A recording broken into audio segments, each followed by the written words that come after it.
E hoje é domingo, dia 16 de abril, e o tema que estudaremos na nossa lição da Escola Sabatina será Igreja e Estado. A primeira carta de Pedro é extremamente prática, tentando aplicar a vivência diária dos cristãos a alguns princípios que são fundamentais no relacionamento dele com Deus, bem como também da sua comunidade.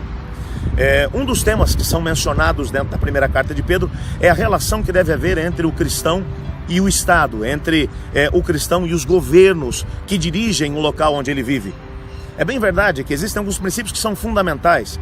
Apocalipse 13, por exemplo, menciona um momento em que os governos do mundo estarão completamente corrompidos e estarão tomando atitudes que serão completamente frontais, que irão totalmente contrário às ordens estabelecidas pelo Senhor Deus na Bíblia.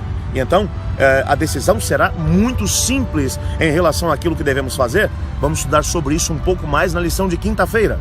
Havia muita coisa errada dentro do Império Romano. Mas o sistema que havia sido criado pelos romanos, pelo Império Romano, e eu estou falando sobre isso exatamente porque esse era o governo que exercia o seu poder no tempo de Pedro, possuía também muitos aspectos positivos. Apesar de todas as perseguições que foram movidas exatamente pelo Império Romano aos cristãos, uma coisa também é fato. O cristianismo cresceu de forma assustadora por causa da estrutura que havia sido criada dentro do Império Romano. Estradas que ligavam todas as partes do Império, uma língua comum, o grego, que era falado pela maior parte das pessoas dentro do Império. Tudo isso facilitou a expansão do Evangelho. Nós não encontramos em nenhuma parte da história governantes ou governos que foram perfeitos. Dificuldades e problemas existiram dentro de todos os sistemas de governo.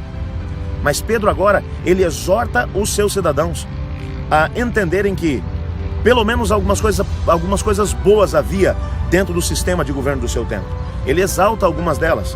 Ele menciona que os governantes pelo menos faziam com que o mal fosse punido e com que o bem, de alguma maneira, as pessoas de boa índole tivessem a possibilidade de viver em paz, em relativa paz. Portanto, eles deveriam respeitar as autoridades dentro dos limites daquilo que era lícito a um cristão. Desde que o governo não colocasse sobre eles um peso impedindo que eles servissem a Deus, eles deveriam respeitar esses mesmos governos, porque acima deles o Senhor Deus estava dirigindo todas as coisas. Esse era um princípio importante nos dias de Pedro e é um princípio importante também nos nossos dias. Apesar de vivermos em governos, principalmente aqui dentro do contexto do nosso país, do Brasil, quando vemos tantas injustiças acontecendo, mas de certa forma, pelo menos algumas coisas boas acontecem dentro do Estado livre, o Estado de Direito. E devemos respeitar as autoridades que foram colocadas diante de nós, desde que elas não se coloquem contra o assim diz o Senhor. Meu nome é Kelly, sou secretária do MDA da Associação Sul Paranaense. Eu estudo a lição. E você?